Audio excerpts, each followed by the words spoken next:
मुझे एक बात बताइए, अयोध्या में राम मंदिर का निर्माण का ये भाई बहन बना लेते? याद करिए, सोमनाथ के मंदिर के पुनरुद्धार कार्यक्रम में जब पहले राष्ट्रपति जा रहे थे डॉक्टर राजेंद्र प्रसाद जी, तो उस समय इनके परनाना ने विरोध किया था, यानी भगवान के मंदिर का हो रहा, उन्होंने कहा यह नहीं करना चाहिए। यानी कश्मीर में धारा 370 लगाने में उनको गुरेज नहीं थी, क्योंकि कश्मीर में धारा 370 आतंकवाद की जड़ थी, लेकिन सोमनाथ के मंदिर का विरोध जरूर कर रहे थे। भाइयों बहनों, अयोध्या में राम मंदिर का विरोध भी ये लोग कर रहे थे, और कुछ लोग तो कहते थे परिंदा भी पर नहीं मार सकता। आज जो कह रहे हैं हम सत्ता में होते तो मंदिर का निर्माण अब तक कर चुके होते, तो फिर राम भक्तों पर गोलियों चलाने वालों माफी मांगोगे? राम भक्तों से क्या माफी मांगोगे इस कार्य के लिए? राम भक्तों का नृशंस हत्या करने वाले लोग आज मंदिर की बात कर रहे हैं। यही आपकी ताकत है भाइयों बहनों, यही ताकत है आपकी। आज सब आपके सामने नतमस्तक है, और इसलिए आपके सामने नतमस्तक है क्योंकि इन्होंने पहले वंशवाद और परिवारवाद की राजनीति की।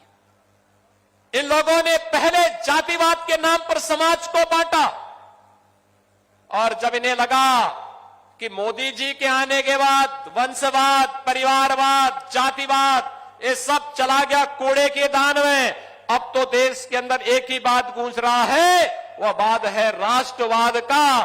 तो अब ये भी नतमस्तक आपके सामने हो चुके हैं। नहीं तो ये लोग पहचानते ही नहीं थे।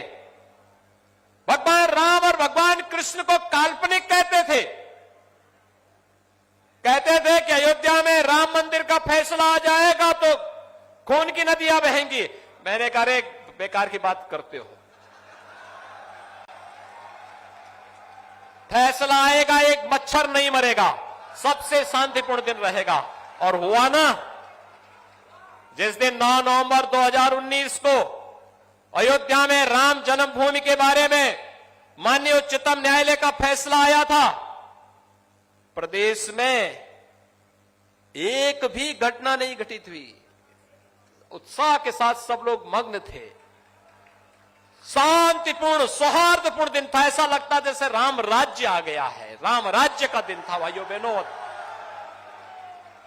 500 वर्षों के बाद ये सपना साकार किया है मोदी जी ने, लेकिन इन लोगों को यह अच्छा नहीं लगता। अयोध्या में राम मंदिर का निर्माण हो, भव्य राम मंदिर का निर्माण हो, इनको अच्छा नहीं लगता।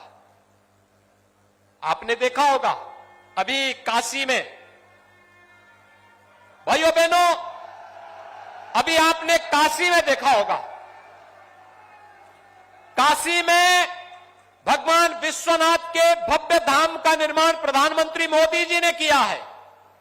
और भव्य धाम काशी विश्वनाथ धाम का निर्माण होकर के आपने देखा होगा, टेलीविजन में कितने लोगों ने देखा काशी विश्वनाथ धाम का उद्घाटन का कार्यक्रम? भाइयों बहनों, मोदी जी ने वहां पे क्या काम किया था? गए, पहले गंगा जी में डुबकी लगाए। गंगा जी में डुबकी लगाने के बाद गंगा जल अपने साथ कलश लेकर के आए थे, और कलश को लेकर गंगा जल लेकर के स्वयं गए, भगवान शिव का अभिषेक किया। आपने देखा ना? और भगवान शिव का अभिषेक करने के बाद फिर गए और श्रमिकों के ऊपर पुष्प वर्षा किए। देखा ना वह भी दृश्य? कभी किसी प्रधानमंत्री को श्रमिकों के ऊपर पुष्प वर्षा करते हुए देखा है क्या?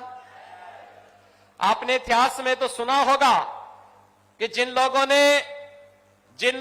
श्रमिकों ने ताजमहल का निर्माण किया था, उन श्रमिकों के हाथ काट दिए गए थे। मालूम है ना? एक उस सोच के लोग थे, और एक यह सोच है जो राष्ट्र निर्माण की है, जो काशी विश्वनाथ धाम का निर्माण करने वाले श्रमिकों पर पुष्प वर्षा भी करते हैं। भाइयों बहनों, ये लड़ाई ही वर्तमान में चल रही है, एक तरफ निर्माण की, एक तरफ विध्वंस करने वालों की। एक तरफ वे लोग हैं जो आतंकवादियों पर दायर मुकदमों को वापस लेते हैं, और एक तरफ हम लोग हैं जो आतंकवादियों को ठिकाना लगा करके राम मंदिर के निर्माण का मार्ग भी प्रशस्त करते हैं।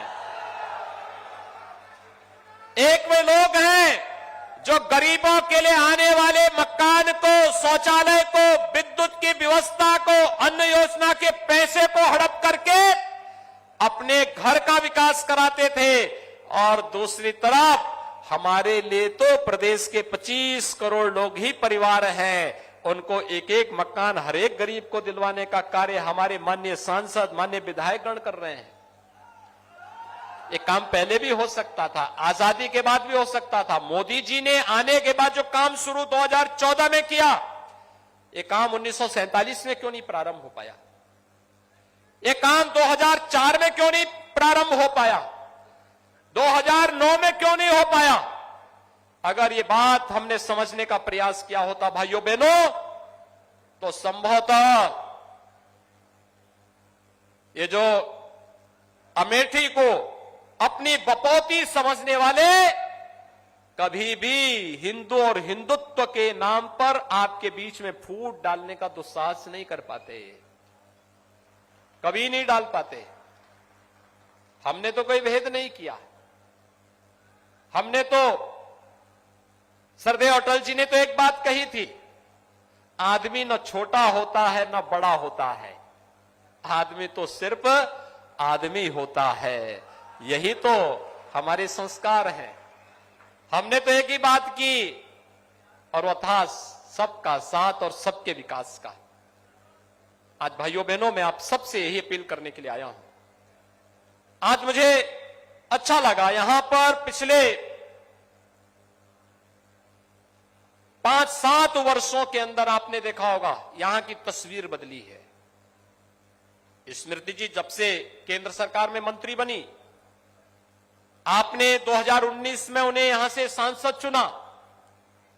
मैं देखता था 2014 से 2019 के बीच में जितनी बार माननीय स्मृति ईरानी जी ने अमेठी का दौरा किया, उतनी बार अपने 3 बार के कार्यकाल में भी श्री राहुल गांधी अमेठी नहीं आए थे।